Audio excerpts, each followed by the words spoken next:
You know those rare people who walk into a room and it's like gravity shifts? Your eyes just find them and you can't quite look away. That's Catherine Zeta-Jones. She's not just another Hollywood face. She's the kind of star who feels like she stepped out of a black and white classic, regal, magnetic, with a spark that could set an entire scene on fire. When she played Velma Kelly in Chicago, she didn't just act, she owned the screen. The smirk, the razor sharp moves, that look in her eyes, unforgettable. But here's the thing, what the world saw was only the polished surface. Behind the gowns, the Oscars, and the headlines, there's a story that's raw, messy, and full of battles most people never knew she was fighting.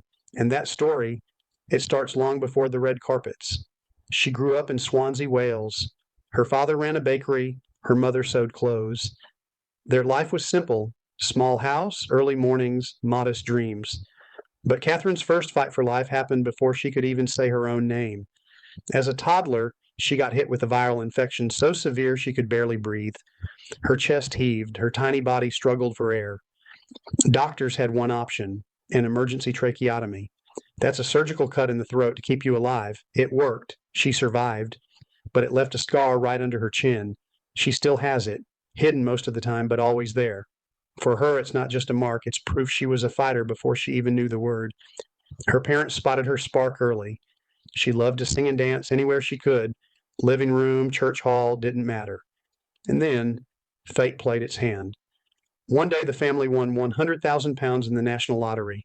For them, it was like striking gold, but instead of buying flashy cars or splurging, they invested, moved to a better neighborhood, bought a pastry shop, and most importantly, poured money into Catherine's training, dance, singing, acting lessons. By age 4, she was performing in community shows. At 11, she was starring in Annie. At 13, she was lighting up London's West End in Bugsy Malone. But this wasn't a carefree childhood. No schoolyard gossip, no lazy weekends, just rehearsals, long commutes, and pressure. Pressure to be flawless. Then came the crossroads. She was 15 when she got the offer to star in the Pajama Game in the West End. There was no way to balance it with school. It was either keep studying or leave and bet everything on a career in performance. She chose the stage, no plan B, just sheer determination. And it worked, at least at first.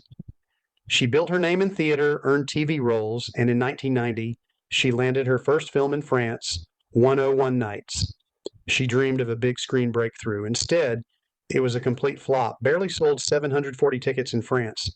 The box office ranking, 78th. For many, that would have been the end. For her, it was a reset.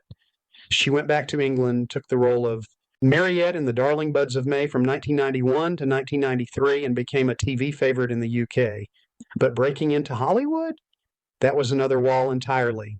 She got parts in The Phantom, Christopher Columbus, The Discovery, and Splitting Heirs, but none made a splash. To American casting directors, she was just another pretty British actress. And then fate stepped in again. Steven Spielberg saw her. Some say it was her work in the miniseries Titanic. Others claim it was the young Indiana Jones Chronicles. Whatever it was, he saw her potential and gave her the nudge that would change everything. In 1998, she auditioned for The Mask of Zorro. The competition? Huge.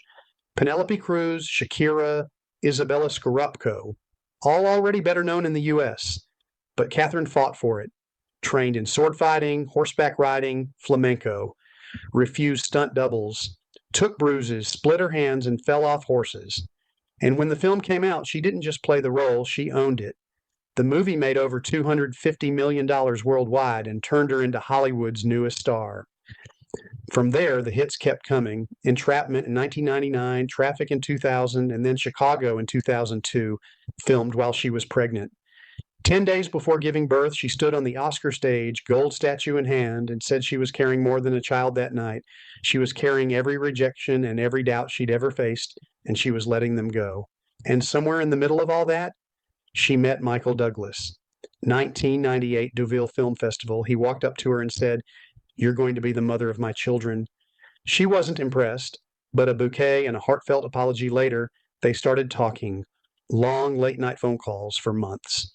By New Year's Eve, 1999, they were engaged. In 2000, they married in a lavish ceremony in New York. Their son Dylan was 3 months old. Their daughter Karis came 3 years later. To protect the kids, they moved to Bermuda for 6 years. It looked like the perfect life. But behind the quiet island mornings, Catherine's mental health was slipping. She was later diagnosed with bipolar II disorder, marked by deep depression and bursts of hypomania. At first, she kept it private, worried about stigma in an industry where image is everything, and then life hit harder. In 2009, Michael's son Cameron was arrested for drug offenses. In 2010, Michael himself was diagnosed with stage 4 throat cancer. She stood by him through brutal chemo and endless hospital nights. But when a comment of his about HPV and cancer made headlines, the media dragged her into a storm she never wanted. In 2011, overwhelmed and exhausted, she checked herself into a mental health facility. When the press found out, she didn't hide. She spoke up. This is an illness millions face. I'm not ashamed. It was a game-changing moment for mental health awareness in Hollywood. Fans wrote to her thanking her for giving them the courage to speak out too. Still, the strain was real. In 2013, she and Michael separated for 8 months. The tabloids went wild with cheating rumors, drinking rumors, you name it. But there was no scandal. Just two people who needed space to heal. And when they reunited, they did it quietly. No drama, no big announcement, just choosing love again. The years after brought more challenges, family drama, public accusations, but also healing. Their kids grew up, went off to college, and Catherine stepped into what she calls their third act. They split their time between a sprawling villa in Spain and an apartment in New York. She returned to the screen in Wednesday, 2022, as Morticia Addams, proving she could still surprise audiences. Off-screen, she's built a lifestyle brand, supports young Welsh actors through scholarships, and follows a wellness routine of yoga, meditation, and healthy living. She still manages her bipolar disorder, but she's in control of it, not the other way around. Her marriage? Different now. They give each other space, sometimes even living apart for stretches, but they speak daily and still call each other home. One of the most striking images of her isn't from a movie or a red carpet. It's a candid shot. A balcony, a linen robe, messy hair, coffee in hand, sunlight on her face. No makeup, no posing, just a woman who has learned how to survive storms and still find the sun. If you've ever kept going when everything in you wanted to quit, if you've ever smiled while hiding pain, Catherine's story is proof that scars can be beautiful, that surviving is its own kind of art, and that sometimes the bravest thing you can do is just get up and face another day. If her journey touched you, hit that like. And if you want more stories that go beyond the headlines, stick around. Because every star has a storm, and sometimes the storm is where the real magic happens.